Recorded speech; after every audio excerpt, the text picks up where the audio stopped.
morís de espanto y casi miras como distinguido.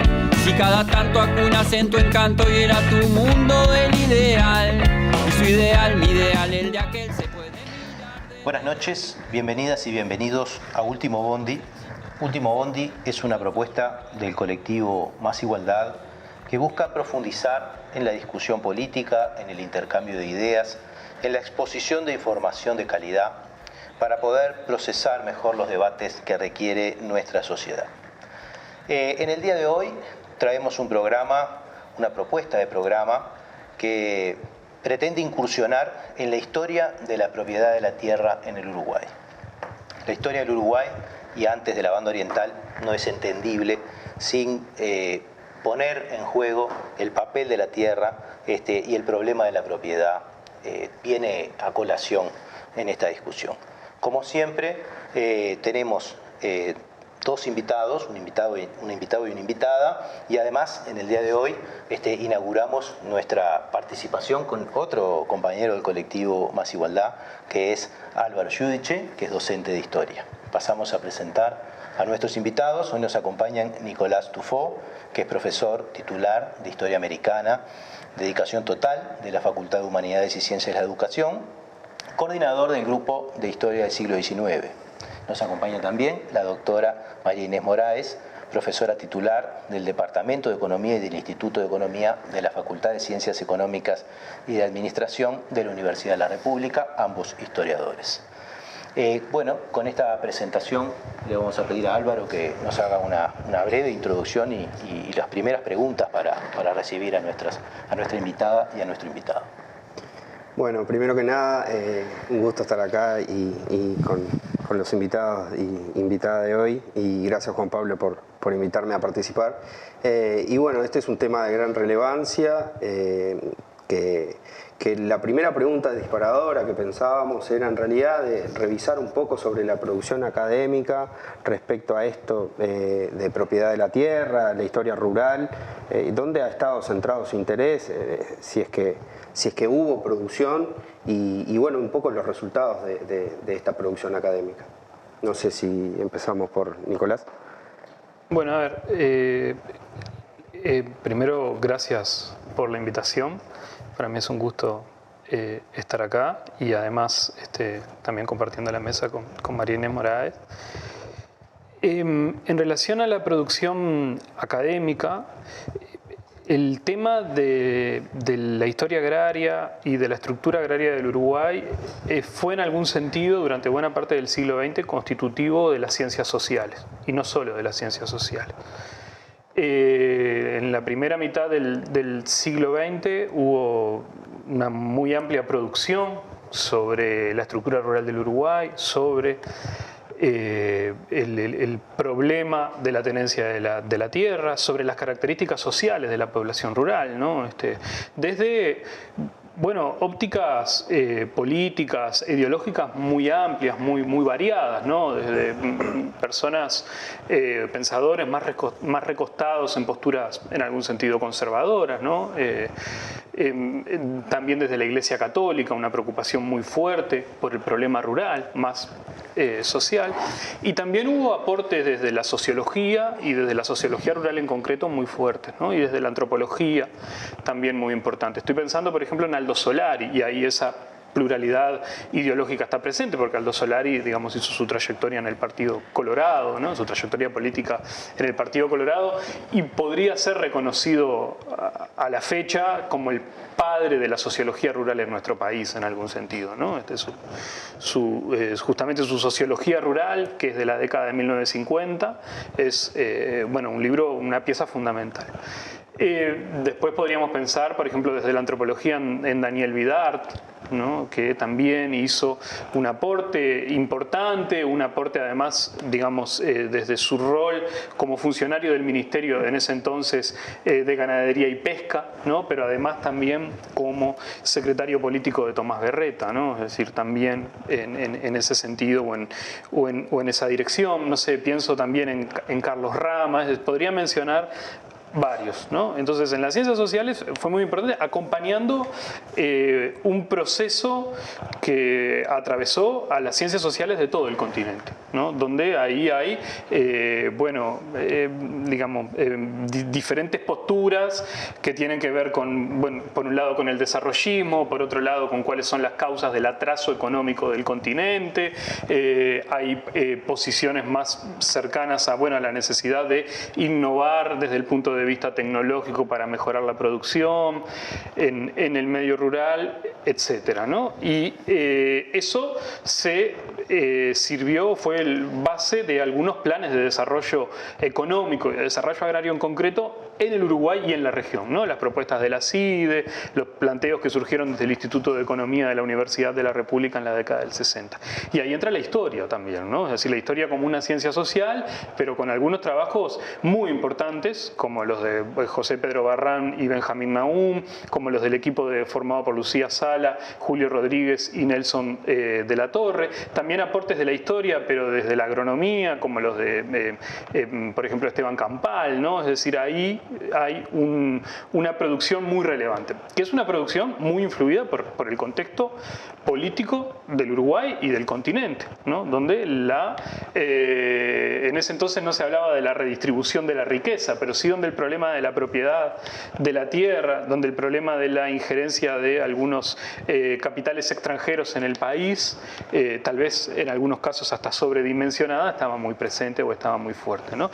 Y donde también hay sectores dentro de las ciencias sociales y del universo del mundo político que también están discutiendo la revolución, ¿no? ¿Por qué vuelve Artigas, ¿no? ¿Por qué vuelven algunos de los planteos en la década del 60 más vinculados al reparto de tierras durante el periodo artiguista?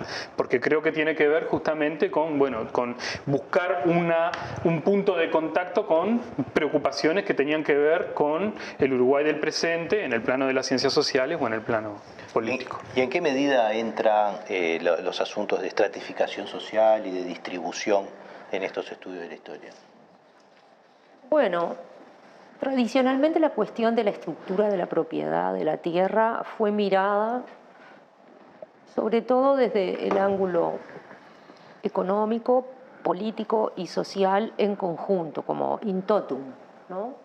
Y se pensaba que la concentración de la propiedad de la tierra, o por decirlo de otro modo, la gran propiedad, el latifundio, ¿no? Que era un poco como el gran centro que atraía analistas de distintas disciplinas, pero había un enorme consenso respecto de que era pernicioso en los tres planos, ¿no? Era pernicioso desde el punto de vista social, porque favorecía el despoblamiento del territorio, porque vinculaba a las personas que estaban involucradas en la producción agraria de manera clientelar, o lo que se llamaba en la época relaciones de dependencia personal, no salariales. Era también pernicioso desde el punto de vista político, porque no se daba bien con la democracia que se estaba intentando construir, sobre todo a partir de que empieza el siglo XX, ¿no? Entonces era visto como una entidad muy perniciosa en todos los planos. Yo creo que lo que ha pasado en los últimos 40 años, posiblemente 30, depende de la zona de América Latina donde uno lo mire, es que la historiografía sobre la concentración de la propiedad territorial cambió. Cambió en dos sentidos, yo diría.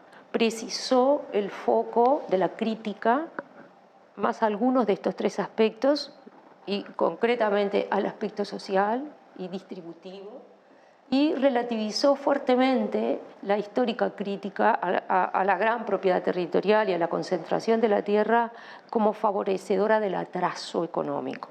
Porque la concentración... Nos mudamos de una idea de desarrollismo a equidad, como quien dice. Ahí está, vamos corriendo la agenda, lo vamos desplazando de una agenda, que era la agenda del crecimiento económico y del desarrollo exitoso, y lo vamos cada vez más colocando en la agenda, sí, de la estratificación social y de la desigualdad.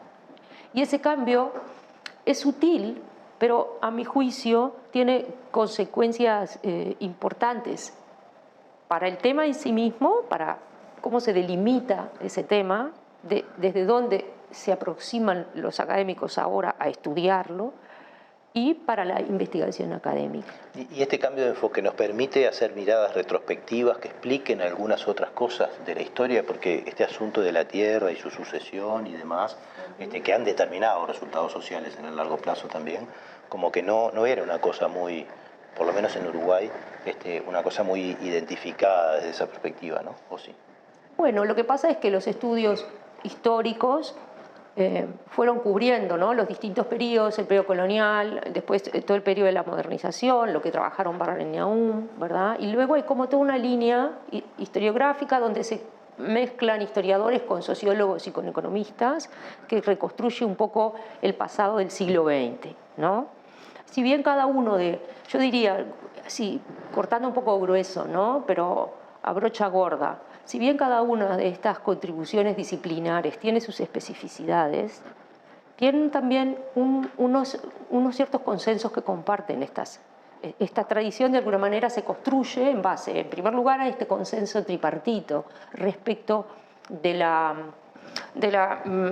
carácter negativo, ¿no?, y completamente adverso al crecimiento que tiene el latifundio, y bueno, y también respecto de sus consecuencias adversas en lo social y en lo político. Yo creo que esa es una manera más o menos rápida de contarlo.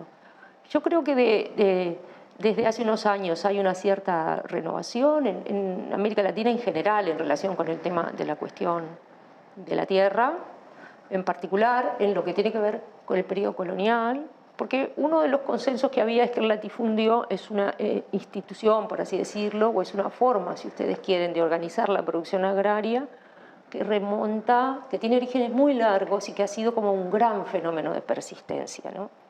¿Por qué? Porque remonta sus orígenes al periodo colonial, porque uno encuentra ya esa gran propiedad desde el periodo colonial, y entonces esta especie de fenómeno o condición de fenómeno persistente con que siempre se miró el latifundio, tiene, me parece, algunos riesgos que es subsumir en un único concepto lo que en realidad fueron configuraciones diferentes de esa gran propiedad, ¿no?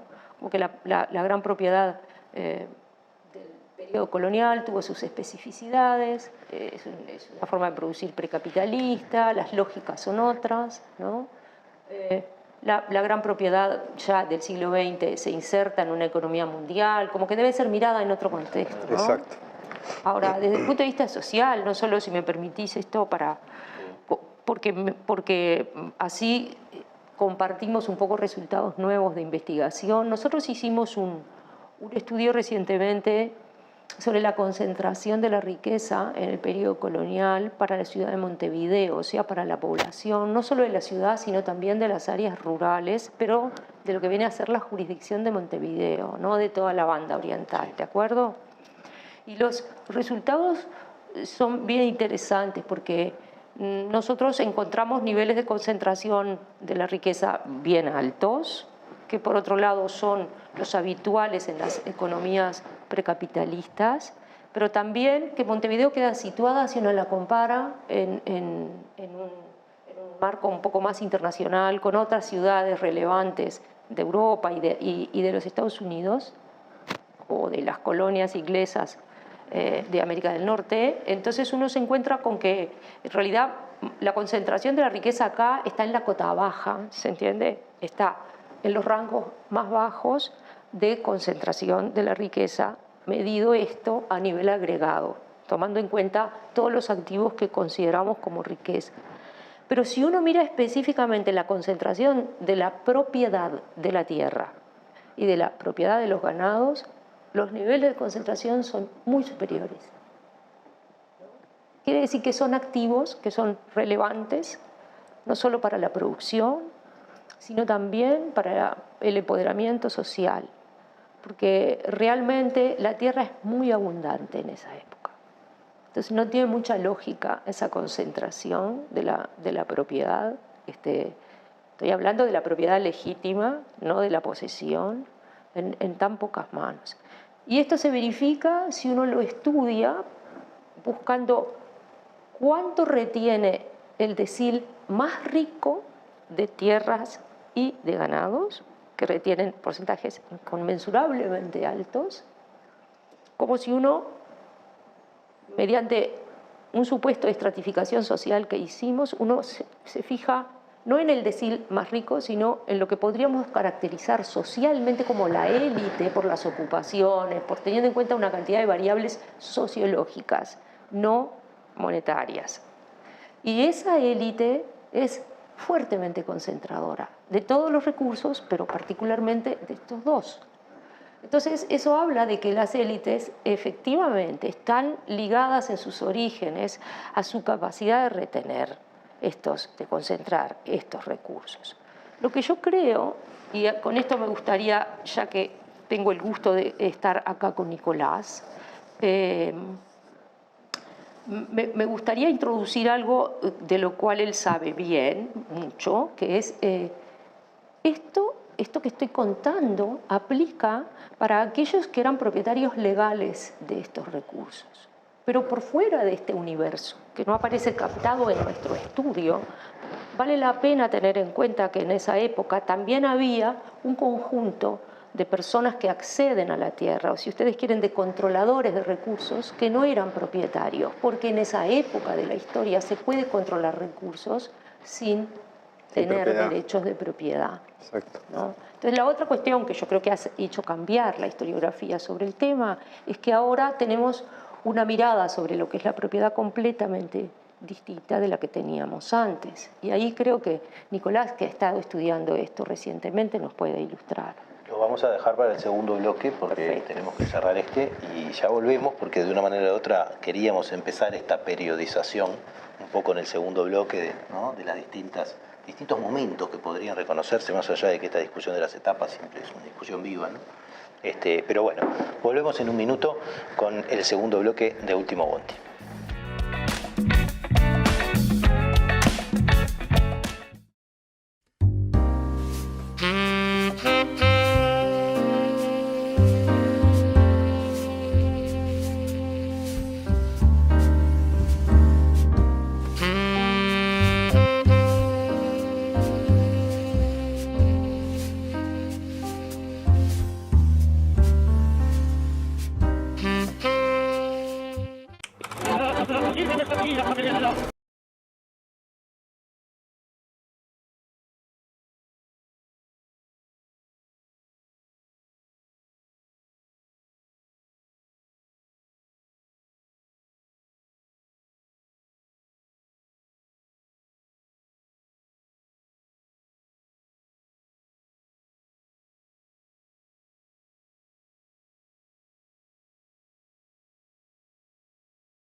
¿El periodismo es libre o es una farsa?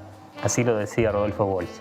Apoyá el periodismo libre, apoyá Caras y Caretas. Vuelta, ahí, tan. Es un honor formar parte de Caras y Caretas TV, donde hay lugar para todo tipo de contenido y también para el humor. ¡Sumate!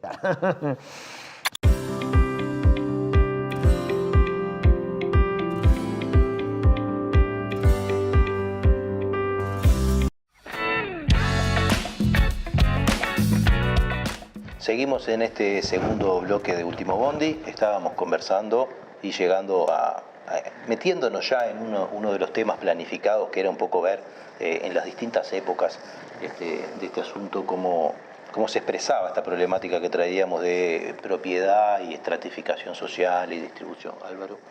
Sí, exacto. Es muy interesante lo que comentaba María Inés en el primer bloque.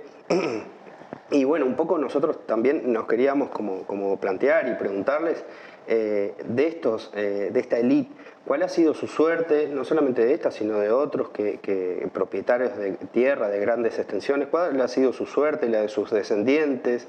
Si existe como un rastreo o alguna investigación que que tenga como algunos puntos de contacto entre familias, por ejemplo. Eso queríamos planteárselo y bueno, y después, ¿cuáles han sido los intentos como de, si esto se reconoce como en realidad algo persistente y que puede llegar a ser perjudicial para el interés general, digamos, por llamarlo de alguna manera, ¿cuáles han sido los intentos por reformularlo, por redistribuir de repente esta tierra?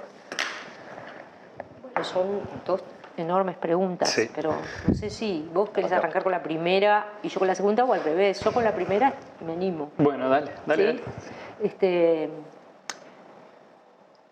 Bueno, Real de Azúa estudió el patriciado uruguayo hace muchas décadas en un libro de referencia, un libro magnífico, y él sostenía que el patriciado uruguayo tenía raíces en el periodo colonial tardío, pero que la mayor parte de las familias que terminaban siendo relevantes verdaderamente en la construcción de un patriciado ya estaban desancladas del periodo colonial por lo que habían sido la ruptura de las guerras y particularmente porque muchas de las fortunas que se hicieron en el periodo colonial, no todas, pero unas cuantas de ellas, o se vieron muy menguadas, o fueron porque sufrieron confiscaciones, etcétera, o sencillamente no tuvieron continuidad acá, porque los herederos se fueron, ¿no? en el marco de las guerras de independencia, de lo que llamamos así genéricamente. Entonces, yo creo que esa es una hipótesis bastante, que la comparto bastante. Hay que volver igual a estudiar en detalle ese asunto, pero creo que lo que sí es cierto para el periodo posterior, que a lo largo del siglo XIX, me parece que sobre todo en la segunda mitad, se conforma efectivamente un cierto sector ganadero, un cierto segmento, ¿no?, de la clase dominante, que es ganadero, que controla la tierra y que tiene además lo que un marxista diría conciencia de sí, ¿no?, que empieza a construir de alguna manera todos los dispositivos ideológicos que hacen a que un sector social se cuente su propia historia, construya sus propios mitos y también proyecte su propio futuro y su futuro rol en ese país que se estaba construyendo. Construyó sus organizaciones. ¿No? Claro, exactamente. Su legitimación, en definitiva. Exacto, exactamente. Y yo creo que ese linaje ganadero concretamente sí que entra en el siglo XX.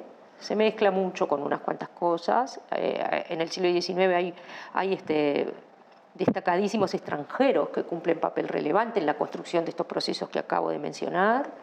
Pero lo cierto es que mi impresión es que hasta buena parte del siglo XX hay como una cierta continuidad, no necesariamente son los mismos, pero sí que hay una continuidad en cierto sentido demográfica, pero sobre todo social e ideológica, ¿no?, de este linaje ganadero. Me da la impresión de que hay una ruptura, y con esto termino, de eso. De esa continuidad me parece que hay una ruptura recientemente, en el marco de las transformaciones recientes del agro uruguayo. Esta especie de segunda modernización que hemos estado viviendo desde los 90 en adelante, yo creo que ahí han cambiado, por lo que he escuchado a los sociólogos que estudian estas cosas, han cambiado los actores del sector agrario. Y algunos de estos viejos, estas viejas figuras y estas viejas familias, posiblemente hayan quedado pasado al costado, ¿no? En realidad, coincido, no tenemos un análisis fino por familias, sí hay algunos trabajos, ¿no?, por ejemplo los de Raúl Jacob, ¿no?, donde él, sabemos quiénes formaron los grupos empresariales y dónde tenían, digamos, o en qué canastas tenían los huevos esos grupos empresariales, y después se puede seguir la trayectoria de algunos hombres destacados, muchos que venían del periodo colonial y que, sus familias, sus descendientes fueron heredando en ocasiones las tierras. Pero todavía queda mucho por estudiar en relación al seguimiento de algunos de estos personajes que en efecto generan, digamos, forman parte de ese proceso de acumulación de la riqueza. Coincido también con Inés en que en la segunda mitad del siglo XIX claramente ese grupo adquiere en efecto conciencia de sí y que por supuesto se aglutina, ¿no? Se aglutina en 1871 formando la Asociación Rural, ¿no? Que no es el primer intento, pero sí es decir, no es el primer intento de generar una junta de hacendados, una junta de ganaderos o un grupo de presión, pero sí es un intento exitoso y que tiene que ver también con estas transformaciones, porque de la segunda mitad del siglo XIX, porque uno de los ideólogos de la asociación rural y tal vez su referente intelectual más destacado es Domingo Ordoñana, que en realidad es un cirujano vasco que viene durante la Guerra Grande, que hereda tierras de Juan Antonio Porrúa, que es su familiar. Bueno, se hace de tierras de su familiar, pero que en paralelo, digamos, a ese proceso de acaparamiento de tierras y al desarrollo de su emprendimiento ganadero, él sienta las bases de un pensamiento rural por un lado, pero también sienta las bases de la modernización del Uruguay rural, ¿no? Él empieza a plantear justamente que la asociación rural tiene que pasar a ser un motor dinamizador no solo de la economía del país, sino también del pensamiento en el cual, bueno, del pensamiento social del país, incidir en las escuelas, incidir en digamos, hasta hace propuestas Domingo Ordoñana de algunos sermones que deberían hacer los curas para, bueno, garantizar los derechos de propiedad entre la población, ¿no? Es decir, desde el momento en que uno asume, hasta el día de hoy, que la propiedad es un valor sagrado e incluso constitutivo del Uruguay, después podemos entrar en los matices de por qué eso se podría problematizar desde el punto de vista histórico, pero es un triunfo de la asociación rural a fines del siglo XIX y de una parte del siglo XX convencer que eso es así, ¿no? Y ahí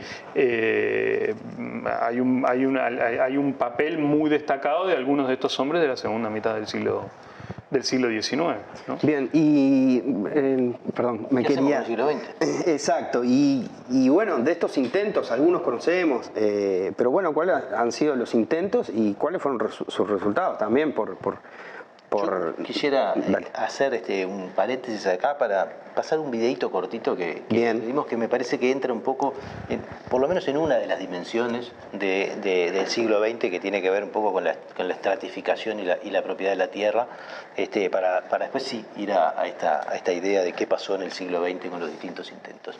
A ver si nos permiten, les pedimos el primer videito que elegimos.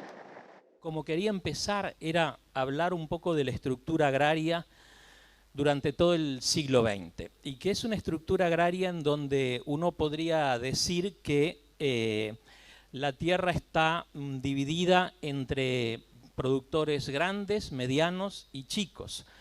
Y a lo largo de todo el siglo XX se puede observar cómo hay una gran estabilidad en la tenencia de la tierra entre los productores grandes y medianos, pero por el contrario hay mucha variación en la posesión de la tierra por parte de los pequeños productores. Vemos que la línea de más abajo, la azul, es la de los establecimientos grandes, y la línea inmediatamente superior, la roja, es de los establecimientos medianos. Como ustedes ven, hay muy poca variación en la cantidad de establecimientos en esos estratos.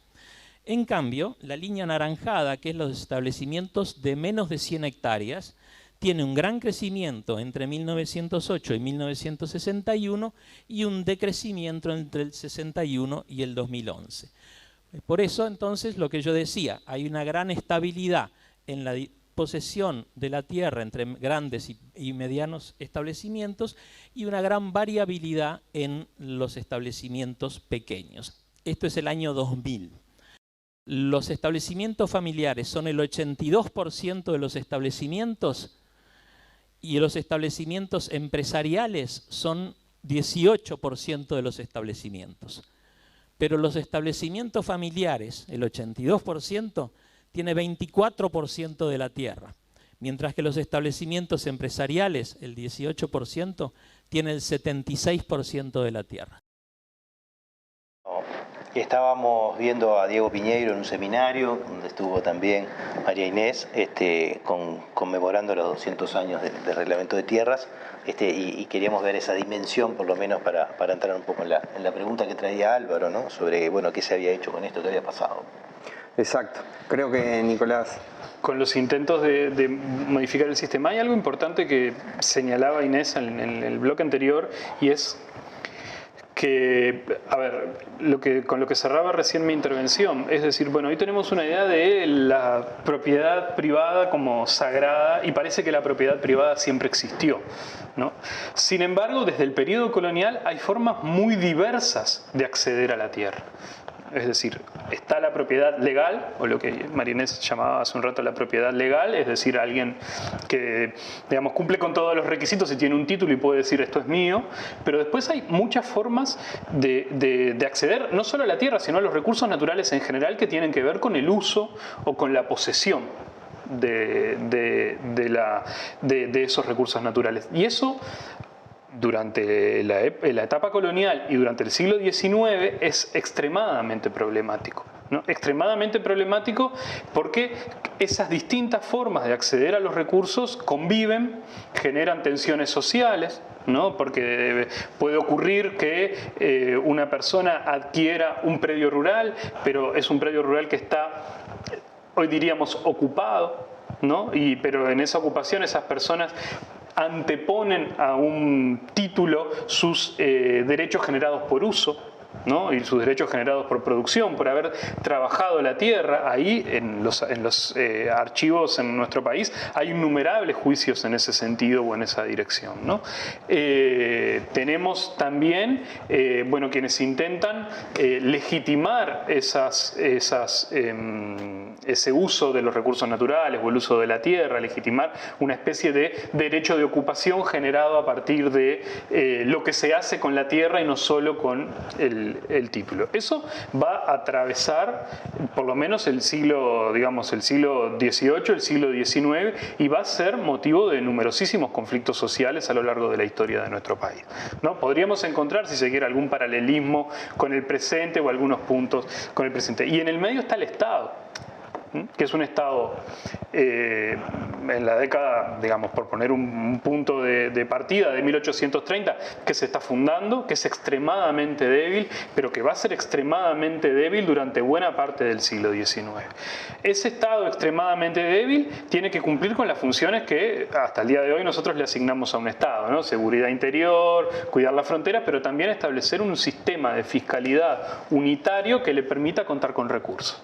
Y ¿de dónde obtiene esos recursos ese Estado? Y muchas veces intentando grabar la tierra, ¿no? Y entonces ahí también hay otro elemento o hay otro motivo de conflicto que digamos con María Inés lo hemos estudiado y también con Agustín Juncal, ¿no? Tratando de ver cómo se ha ido construyendo o cómo se construyó el sistema de fiscalización, ¿no? Y de impositivo durante el siglo XIX para la tierra en la historia del Uruguay. Y hay distintos momentos o hay distintos intentos de reforma, ¿no? Es decir, en el periodo colonial hay distintos memorandos o hay distintas iniciativas que buscan resolver el problema del arreglo de los campos, que tiene que ver por un lado con las distintas formas de acceso que también permitía la corona, con el uso de la tierra y con el acceso a los recursos por uso, ¿no? Ustedes pueden estar pensando que el reglamento del 10 de septiembre de 1815, artiguista, es en algún sentido el punto más alto de esos intentos de reformar el modo de acceso y de tenencia de la tierra en esta primera mitad del siglo XIX, pero que también es un punto de llegada de distintas discusiones que están teniendo lugar ya desde el siglo XVIII, que intenta, digamos, que es donde se discute cuál es el mejor modo de producir, qué características tienen que tener los predios rurales, cómo se puede acceder a la tierra, que también se mete, digamos, con la burocracia colonial. Y ahí hay distintos diagnósticos, les diríamos hoy, que buscan reformar el sistema de acceso y de tenencia de la tierra. El proyecto artiguista, digamos, concluye como concluye, pero hay muchos donatarios artiguistas que todavía tienen la tierra, ¿no? en el periodo posterior a 1820, que ahí sufren distintas circunstancias, sufren distintos desalojos, sufren algunas situaciones de violencia, pero que tiene que ver con, bueno, con esta centralidad que tiene la tierra y con ese estado pobre que tiene que generar recursos. Entonces, uno de los recursos o una de las modalidades también para, digamos, mejorar las arcas fiscales e ir resolviendo los problemas muchas veces es deshacerse de tierras, ¿no? Es decir, vender tierras que son estatales, vender tierras que son públicas para hacer caja o para generar recursos. Eso también genera una innumerable cantidad de conflictos entre, por ejemplo, poseedores de tierras no propietarios que se niegan a pagarlas o que se niegan a comprarlas. Hay ensayos intermedios como la enfiteusis, que es una especie de alquiler. A mediados del siglo XIX y en concreto durante la segunda presidencia de Venancio Flores se crea una comisión de tierras que busca resolver ese problema del acceso a la tierra y también, bueno, favorecer las ventas de tierras fiscales o aquellas que son públicas, que se conoce como Comisión de Tierras, que es como el primer intento organizador de la situación del rural en el Uruguay. Esa comisión de todos modos fracasa y luego va a haber otros intentos hacia fines del siglo XIX, siendo el más conocido, siendo el más importante durante el primer impulso vallista, que en realidad, bueno, el vallismo fue un movimiento muy diverso, muy amplio en su constitución. La discusión estribó en torno a la contribución inmobiliaria y a cómo se grababan esos impuestos, esos inmuebles rurales, pero que es un debate que en algunas vertientes del vallismo llegan a cuestionar incluso la propia existencia de la propiedad privada, ¿no? Y van a encontrar enemigos muy fuertes o enemigos que desde el Parlamento, que desde la prensa también van a enjuiciar al vallismo, ¿no? Pero hay algunas ideas de algunos parlamentarios del ala más radical del vallismo que llegan a hablar de la propiedad privada como un monstruo, que llegan a hablar de que la tierra es, digamos, de todos y que es necesario una distribución más equitativa de esos recursos naturales. Ahí, Nicolás, que también despierta reacciones, como por ejemplo conformar esa idea de que, bueno, el campo es la fuente de riqueza, todos conformamos un grupo, peones, patrones, propietarios, que en realidad lo que estamos haciendo es intentando resistir al ataque de las personas que, por ejemplo, son parasitarios, por ejemplo, los políticos, los reformistas, les decían de esa manera. Incluso Campo-ciudad, y se conforma esa como dicotomía entre campo-ciudad. Diría don Luis Alberto de Herrera, la leche universitaria de la ciudad, ¿no? De aquellos que no saben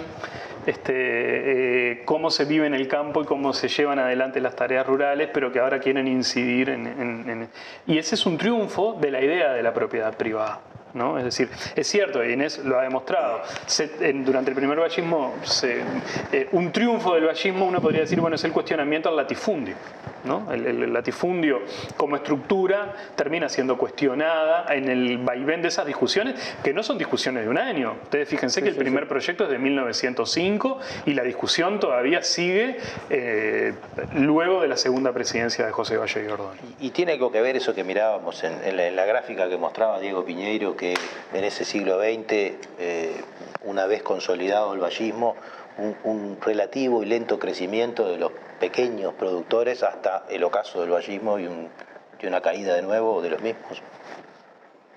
Bueno, la producción, la pequeña producción y la pequeña propiedad alcanzó un pico en 51, 52, ¿no? 1951, 52, no me acuerdo bien, pero sí que es en los años 50, bien la primera mitad, que es también, no de manera ajena, cuando alcanza un pico la producción agrícola, el área cultivada, ¿no? De hecho, es curioso, pero esta expansión reciente agrícola que está viviendo el agro-uruguayo llegó al mismo lugar. Con el desarrollo exactamente y con esta intensificación, ¿no?, súper tecnológica de la agricultura que hemos vivido en las últimas 2 décadas. Y vacía de mano de obra. Llegamos a la misma, sí, al mismo porcentaje de superficie cultivada que se había alcanzado a principios del siglo XX, ¿no? Hay un conjunto de dicotomías, como la dicotomía grande-pequeña, y ganadería y agricultura, que hemos tendido a pensar juntos, como dos fenómenos que están juntos. Yo soy amiga de discriminar un poquito el tema, porque hoy día, por ejemplo, hay pequeña propiedad ganadera, en el periodo colonial había pequeña propiedad ganadera, y a veces yo creo que hay un cierto escenario, que yo llamo el escenario siglo XX, o si querés el Uruguay de la carne y la lana, el sector agrario de la carne y la lana, donde latifundio, minifundio, agricultura, ganadería, rico-pobre se superponen, ¿no? Pero si nosotros, porque los historiadores estamos obligados a marcar los cambios y las continuidades. Entonces esto que puede parecer como, ay, bueno, pero es un detalle. Bueno, lo que pasa es que nuestro oficio, a nosotros, claro, en esos detalles es que nosotros volcamos nuestro oficio. No, pero en verdad creo que lo que señalaba Diego en esa intervención es mostrar un poco que en los últimos 50 años del siglo XX, cuando ha habido transformaciones en la estructura de la propiedad, ha sido por el lado de movimientos producidos en el estrato de pequeños productores. Exacto. Y no arriba, ¿no? Y bueno, y particularmente por un fenómeno que él mismo estudió desde que era un joven académico, que es el declive de la pequeña propiedad agrícola, de lo que en algún momento llamábamos la agricultura familiar. Que lo relaciona con la soberanía alimentaria. Que lo relaciona con la soberanía alimentaria. Ahora lo vamos a ver en el tercer bloque de Último Bondi. No se vayan, espérennos un minutito y ya volvemos con ese tercer bloque para ver un poco las ideas políticas que hubo en esto, ¿no? Esta dicotomía campo-ciudad, estos problemas del avance social ¿no? y el susto respecto al avance social, ¿no? Los actores que participaban en esto, pero bueno, ya volvemos.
¿El periodismo es libre o es una farsa? Así lo decía Rodolfo Walsh. Apoyá el periodismo libre. Apoyá Caras y Caretas. Da vuelta, ahí, tan. Es un honor formar parte de Caras y Caretas TV, donde hay lugar para todo tipo de contenido y también para el humor. ¡Sumate!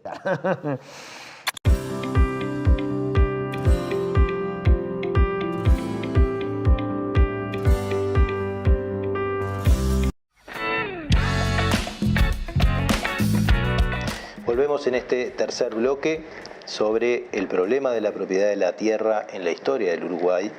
Y bueno, nos habíamos quedado un poco en el bloque anterior discutiendo, ya había aparecido el vallismo en la historia, ya estábamos viendo un poco también las fuerzas sociales que se organizaban desde la tierra, por decirlo, ¿no? Desde lo rural, ¿no? Esta dicotomía política que se planteaba entre lo urbano y lo rural como cuestiones antagónicas y cómo se politizaba fuertemente esto, ¿verdad? Así que en ese lugar queríamos quedarnos como para ver un poco estas tensiones y estas discusiones que venían totalmente cruzadas por la política, ¿no? Sí, igual un aspecto así a señalar, como decía hace un rato, bueno, uno podría pensar que el reglamento es un punto de llegada, es importante, ¿no? Yo no le estoy restando importancia ni histórica ni política en el momento, pero es un punto también de llegada de discusiones que son previas y de debates intelectuales, no solo en el Río de la Plata, sino en el mundo, que son previos. En el caso del vallismo también hay un fenómeno similar. Es decir,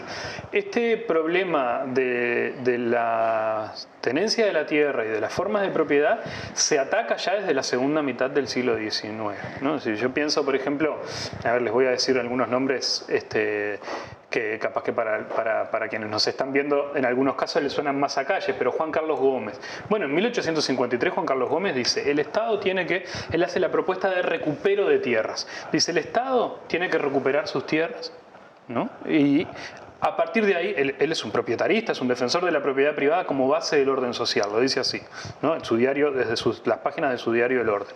Pero dice, el Estado tiene que recuperar sus tierras y a partir de ahí empezar a redistribuir, ¿no? Hay que hacer, en algún sentido, borrón y cuenta nueva, ¿no? Es una línea de alguien que viene del coloradismo, ¿no? Es fundador del Partido Conservador también, pero bueno, siempre estribando dentro del Partido Colorado. Luego va a ser reivindicado justamente por los conservadores, por los colorados conservadores a principios del siglo XX. Pedro Figari, en su tesis para optar el grado de doctor en Derecho y Jurisprudencia. Bueno, él hace una propuesta de reforma agraria, ¿no? Y además es muy interesante porque en la introducción él dice, bueno, hago esta propuesta de una reforma agraria y una modificación de la situación de la tenencia de la tierra en el Uruguay, sabiendo que cualquier modificación de esta índole, desde Roma hasta nuestros días, ha desembocado en revoluciones, ¿no? Es decir, Andrés Lamas, ¿no? También reivindicando la enfiteusis rivadaviana, ¿no? La enfiteusis de la primera mitad de la década de 1820 en Buenos Aires, en la provincia de Buenos Aires, lo que se conoció como la feliz experiencia en el gobierno de Buenos Aires, ¿no? Sobre todo con Bernardino Rivadavia. Bueno, Andrés Lamas propone, por ejemplo, que las tierras pasen a ser todas del Estado y que aquellos que las quieran poseer las arrienden en enfiteusis, ¿no? Es un proyecto impracticable porque además la enfiteusis no la había pagado nadie en este lado del Río de la Plata. En Buenos Aires también había tenido numerosos problemas y desata también hay un breve clima de ideas, de discusión sobre la tierra. Ángel Floro Costa, es decir, hay distintos pensadores que ya están pensando, ¿no? De lo que nos habla es de que la tierra es un problema económico, que es un problema social y que es un problema político. Y el vallismo lo que intenta hacer en realidad es una reforma o es una modificación, en algunos sentidos hoy la podríamos ver como muy medida, pero que en su época en su momento es muy disruptiva, de ir modificando los aforos de las tasas contributivas, y eso desata una reacción política tal vez como nunca hubo en la historia de este país, ¿no? En contra de una medida de política económica, ¿no? Podemos estar pensando tal vez en algunos intentos o en algunas transformaciones en política tributaria reciente, pero esa discusión es muy dura. Y es muy dura en términos de la prensa, ¿no? De la prensa como tribuna de ideas. Es durísima en el Parlamento. Cada aforo de cada diario de sesiones de la Cámara de Representantes, cuando se discute el aforo, tiene cientos de páginas, ¿no? Yo sé que hoy, por ejemplo, cuando se discute una ley de presupuesto, pueden pasar 2 o 3 días en el Parlamento, pero es una situación análoga en ese sentido, ¿no? Donde hay enfrentamientos muy encarnizados y donde genera además una reacción tan grande que se forman en algún sentido instituciones o institucionalidades corporativas en el sentido de que aglutinan a personas que tienen un punto de contacto en función, en este caso, del rol que desempeñan en la economía del país. Estoy pensando claramente, por ejemplo, en la Federación Rural, que son, que surgen en algún sentido como reacción a esa política o esos intentos de transformación impositiva del vallismo, ¿no? Que luego, bueno, las tasas y los reaforos y las modificaciones van decreciendo, es decir, se suavizan las propuestas, pero hay dentro del propio vallismo, todavía en la década de 1930. Estoy pensando, por ejemplo, en Mateo Márquez Castro, que luego va a ser el canciller de Luis Valle-Berre, que en 1930, dentro digamos, de un ala radical dentro del vallismo, plantea nuevamente la necesidad de que el Estado se encargue de la expropiación de tierra, ¿no? Y esto, bueno, va a sentar un punto de discusión que también va a tener que ver con la formación de un ideario político, académico, como hablábamos hoy al inicio, pero también político en el siglo XX. Es decir, el problema de la tierra es un problema que hay que atender, ¿no? Y ahí es que se van dando esas distintas propuestas de reforma, tanto estamos hablando del vallismo y de una fracción dentro del Partido Colorado, pero también hay intentos, por supuesto, de la izquierda y también hay intentos dentro del Partido Nacional, ¿no? Ahora, esta discusión sobre impuestos también derivó en otras dimensiones de la política, ¿no? Porque esto terminó de consolidar también bloques conservadores y progresistas o avancistas, como podían plantearse en ese momento, que repercutían en toda la política nacional, ¿no? Absolutamente, ¿no? Yo creo que esa discusión, cuya relevancia comparto 100% lo que decía recién Nicolás, cuya relevancia es enorme, tiene un carácter fundante en más de un sentido. A mí me parece que es fundante de una dicotomía en relación con los asuntos agrarios del Uruguay, donde de un lado se consolidó la postura crítica del latifundio, ¿no? Que es la postura vallista, la postura reformista, y como antagonista se consolidó un frente, por decirlo así, conservador rural, o un ruralismo conservador. Y esa configuración ha viajado en el tiempo, a lo largo de la historia, en los periodos posteriores a esa coyuntura tan relevante, ha viajado con una enorme integridad, es decir, se ha mantenido muy similar a sí misma en distintos escenarios políticos, me parece a mí. Así que efectivamente hay allí, bueno, como decía, vino a sumarse a otros puntos de discordia o a otras enormes discrepancias, insalvables discrepancias entre sectores de la política y de la sociedad uruguaya del siglo XX. Yo creo que vino a sumarse al anticlericalismo, ¿no? Como del lado de, si hiciéramos un esquema hipotético, del mismo lado donde ubicamos el antilatifundismo, se ubicaría el anticlericalismo, ¿verdad? Y una especie de moderación de lo que había sido el liberalismo del siglo XIX, ¿no? O una toma de distancia, si ustedes quieren, de distintos aspectos del liberalismo.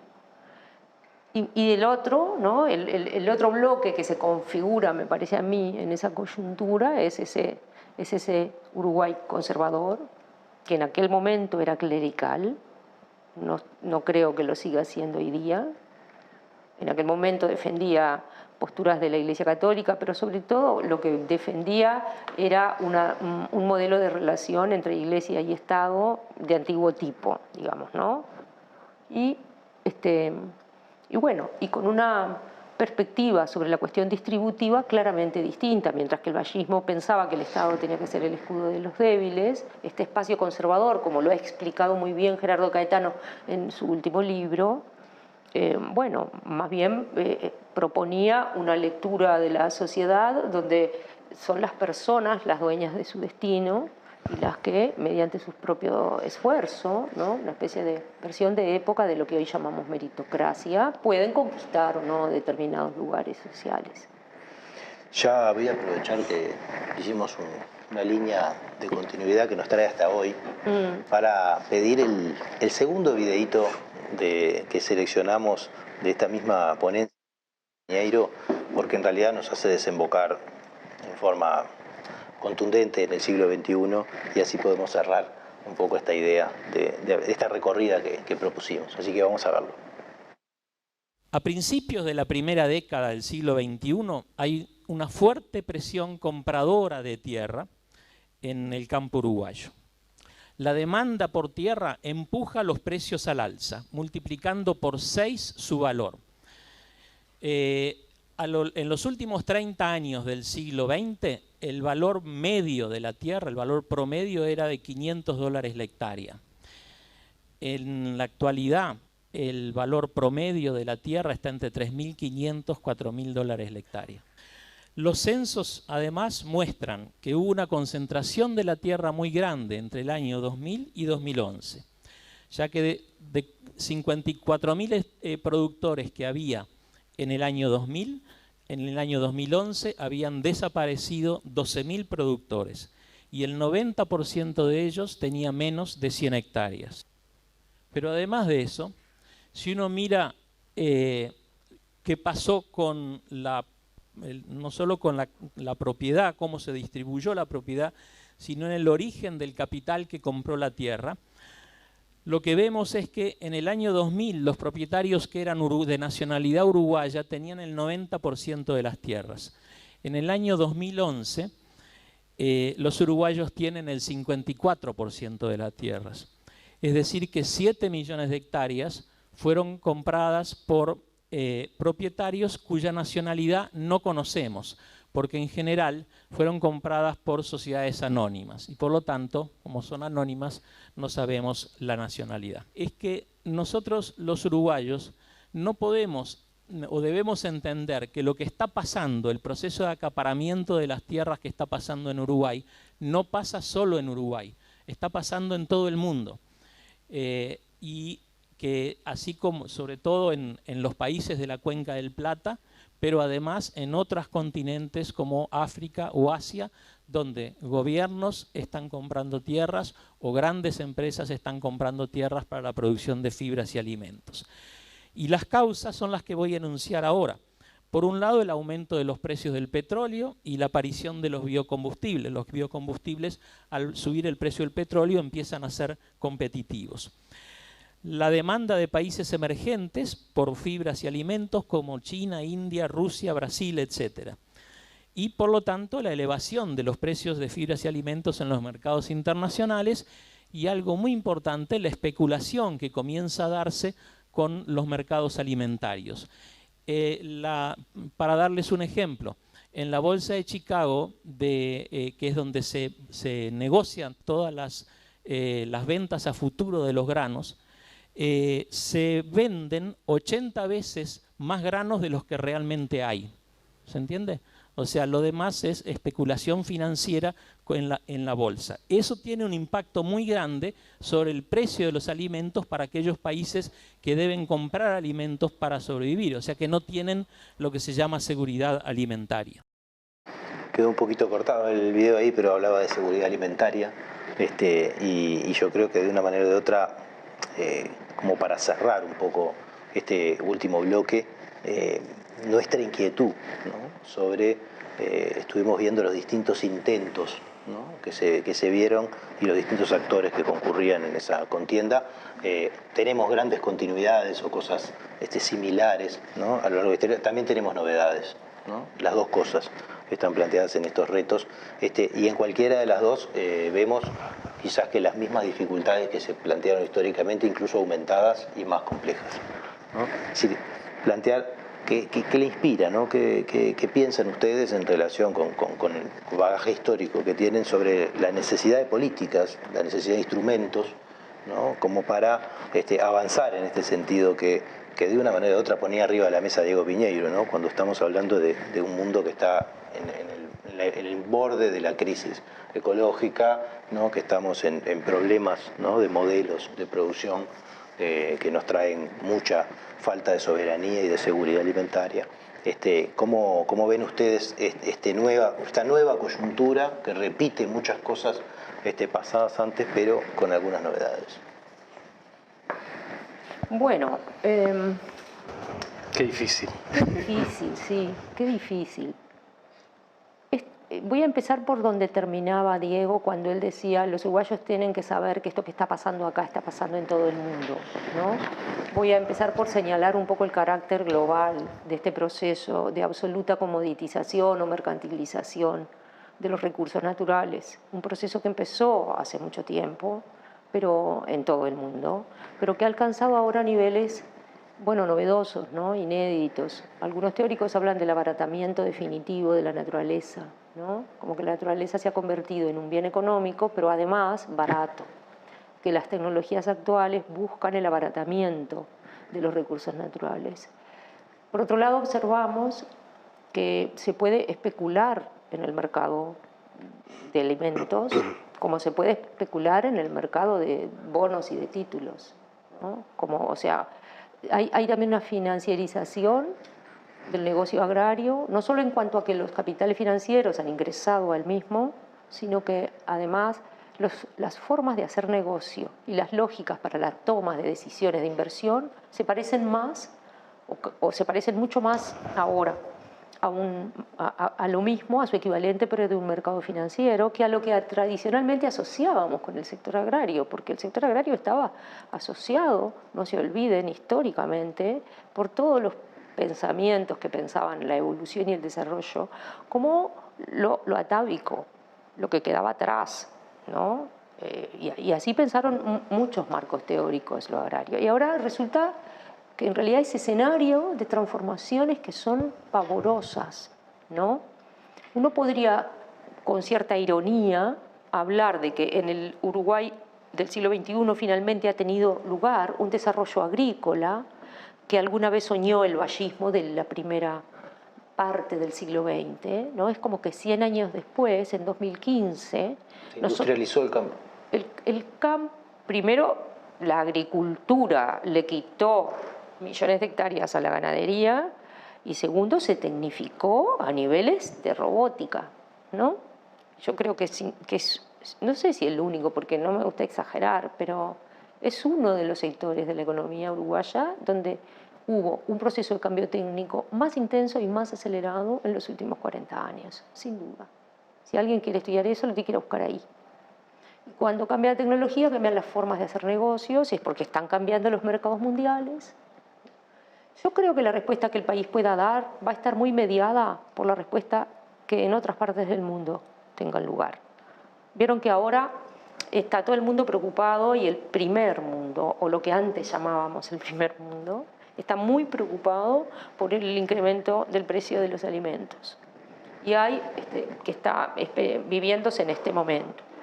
Y hay, ¿cómo les diré?, visiones súper dramáticas de ese problema y la propia FAO ha emitido informes que son sumamente alarmantes porque por una serie de coyunturas, pero particularmente por la guerra de Ucrania, hay un aumento generalizado del precio de los alimentos en todo el mundo. Entonces eso no solo que está contribuyendo a que haya inflación, cosa que preocupa siempre a los que tienen que decidir la macroeconomía de un país, gestionar la macroeconomía de un país, sino que hay, estamos en peligro de que regiones enteras del mundo, que son importadoras de algunos consumos básicos como los granos, y leí que esto afecta principalmente a ciertas zonas africanas, experimenten una hambruna, ¿no? En el siglo XXI por escasez de alimentos, una cosa insólita, ¿no? Entonces, yo creo que primero que el país, tanto nuestro sistema político como la academia, por supuesto, en primer lugar tiene que concientizarse de estos problemas, tiene que cobrar conciencia de la dimensión global de esto y de lo que está en juego. Porque vamos a terminar descubriendo, como nos pasa siempre a los humanos, la pólvora. Vamos a terminar descubriendo lo que los antiguos ya sabían y lo que las culturas antiguas sabían, que es que la tierra no es cualquier recurso. La tierra tiene no solo características económicas, porque su oferta es limitada, porque no es reproducible, porque puede sufrir deterioro que no se puede reponer, etc., sino que además la tierra produce el alimento.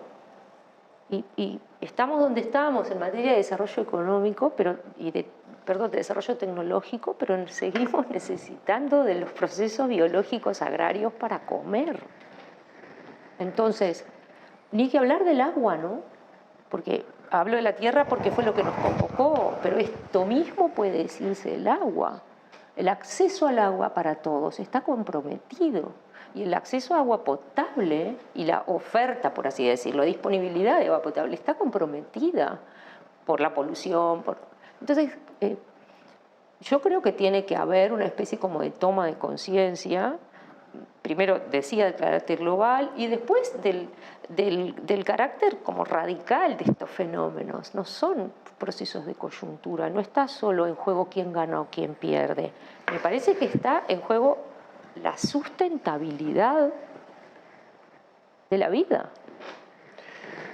Sí, ¿estamos precisando algún radicalismo como esos que aparecieron en algún momento de la historia? Bueno, no, pero agregaría un elemento que también que tiene que ver con una coyuntura global, pero que tiene que ver también con lo que ocurre en nuestro país, y es que también en las últimas 2 décadas, o en la última década, también hemos visto la aparición, no sé si es la mejor expresión, pero de nuevas formas de terratenencia, ¿no? Es decir, porque no solo hoy tenemos el problema del acceso a la tierra o la discusión en relación al acceso a la tierra, sino también del agua, sino también del viento, ¿no? Es decir, hoy hay problemas en esa dirección o en ese sentido que me parece que en los últimos años hemos naturalizado, pero que no hemos dado una discusión medida o justa o suficiente, pese a que ha habido advertencias, por lo menos desde la academia, sobradas, que tienen que ver con la necesidad de, al menos, que es lo que tratamos de hacer nosotros, no tenemos una receta infalible, o ni siquiera tenemos una receta,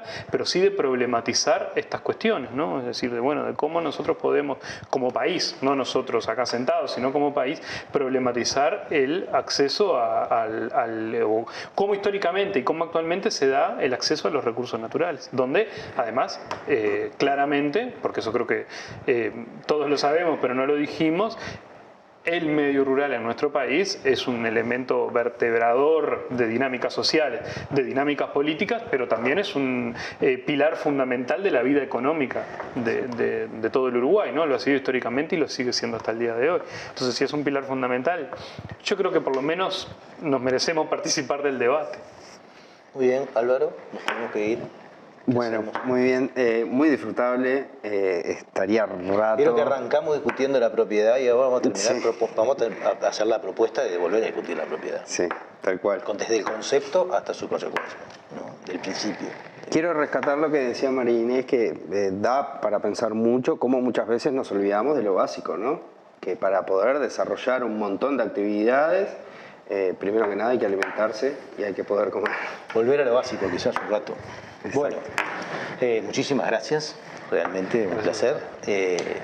Nos tenemos que ir, se dan cuenta que daría para hablar muchísimo más, pero bueno, los vamos a esperar en la próxima propuesta de Último Bondi en una semana.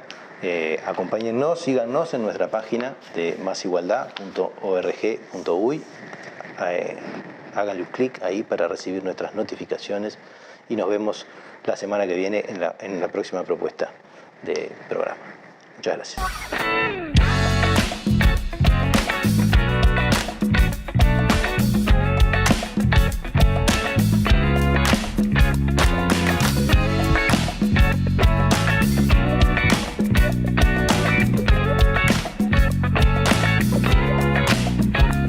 Si cada tanto te morís de espanto y casi miras como distinguido, si cada tanto acunas en tu encanto y era tu mundo del ideal, y su ideal, mi ideal, el de aquel, se puede mirar desde lo distinto. Si por las noches compartís el tinto con ese que piensas